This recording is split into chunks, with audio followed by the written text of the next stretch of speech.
ফজর হলো আল্লাহর নেয়ামত। ফজরের নামাজ আদায় করাও আল্লাহর বিশাল একটা নেয়ামত। এই ভোরের হাওয়ায় নিঃশ্বাসে নিঃশ্বাসে মিশে আছে আল্লাহর বরকত। আহা, কি শান্তি! দু হাত তুলে দোয়া চাওয়া, এ যে জীবনের এক অপূর্ব তৃপ্তি।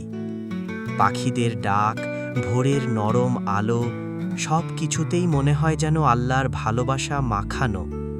ফজরের নামাজ পড়লে মনটা কেমন শান্তিতে ভরে যায়। সারাটা দিন একটা আলাদা রকম সজীবতা কাজ করে। এ তো এক পরম পাওয়া, যা শুধু আল্লাহর রহমত পেলেই মেলে। সত্যি, এ এক অসাধারণ অনুভূতি।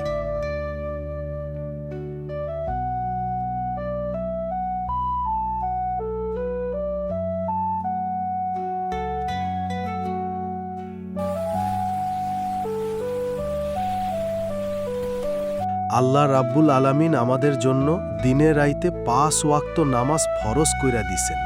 তার কাছে আমরা দাঁড়াই, শুকরিয়া জানাই আর মনটা হালকা করি। ৫ ওয়াক্ত নামাজ ঠিকমতো আদায় করলে দেখবা দুনিয়ার সব পেরেশানি কেমন জানি কম মনে হয়, একটা শান্তি লাগে অন্তরে।